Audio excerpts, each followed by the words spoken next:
Tervehdys kesäpaloväki. Haminan alueelle julkaisin viikonloppuna video, jossa seuran toiminnanjohtaja Marko Hovi löi tutkaan 144 huhupuheet, kertoo 105 ja samalla oranssipaidat haastoi kaikki Suomen seurajohtajat tähän samaan kokeeseen. Ja Loimaahan on tämmönen luvattu pikkupomojen paratiisi, niin meitä on täällä sitten oikein urakalla. Minä puheenjohtajana, Kalttonen varapuheenjohtajana ja Julle toiminnanjohtajana. Ja ennakkoasetelmat tähän on se, että pidän itseäni niin kuitenkin suosikkina, että Kalttonen alkaa olemaan sen verran vanha, että se tuskin kerkee tämän tunnin aikana lämpenemään parhaaseen tulokseen, ja Julle on aina ollut sellainen tuuppaaja enemmänkin, ja kuitenkin itselläkin on näyttöjä sen verran, että vaikka peleissä lyön paljon näppejä ja varsia, niin se johtuu pelkästään siitä, että mulla on se peruslyönti niin hemmetin kova, että etupelaajat pelaa aina kaukana, kun ne pelkää. Joten nyt mennään sitten katsomaan. Jos sit käy kuitenkin sillä lailla, että en voitakaan, niin kaaduin eilen tuolla jäillä kummityttöni kanssa, ja mun on oikea polvi, joka on kuitenkin ton peruslyönnin niin yksi kulmakivistä, niin se on vähän oireillut tänään. Niin lisäksi jätkillä on varmaan uudet varusteet, mutta mennään nyt koittaa.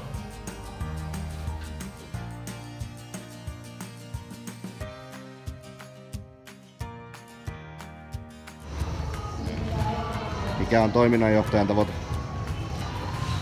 163. 163.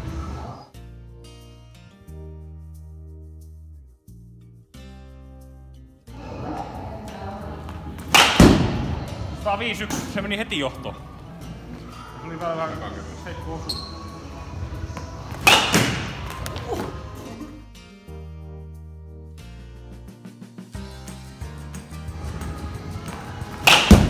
Tää 5-4. 105-6. Se oli siinä. Hovi on lyöty ihan niinku tällä huhupuhetasollakin. Julle on tietysti se on alle 30 vielä, niin sillä on valtava etu näissä kisoissa. 105-8, lämpeänä mä vielä. Varos nuolta. 105-6.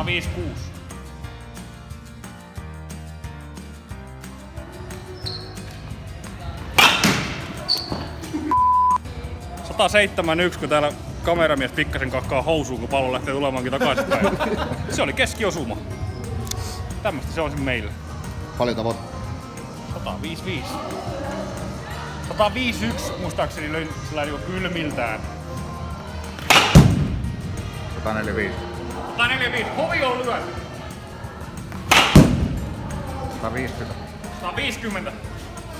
Pari vielä ja vaihdetaan miettiä. Kun mä sanoin tuossa alkuspiikissä, niin mailahan on vanha, että se oikein realistinen 165 on.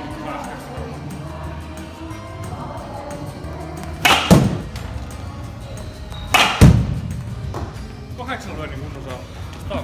150 vai? Joo. 150. Joo. Puheenjohtaja. Joo, kyllä siis. Kyllä täällä niinku varsinais-suomalaisten puheenjohtajien sarjassa pitäisi pärjätä. Wink wink Paavo. Varapuheenjohtaja. Tavoite? 160. Et pärjää toiminnanjohtajalla vai? Ei, katsellaan nyt jos tästä lämpäisi.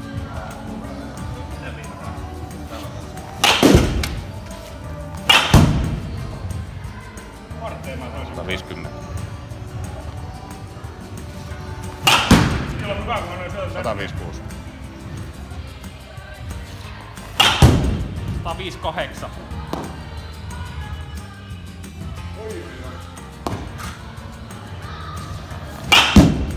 156.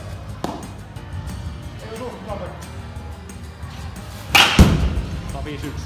Koko ajan on mennyt erkkareiden alajossa. Joo.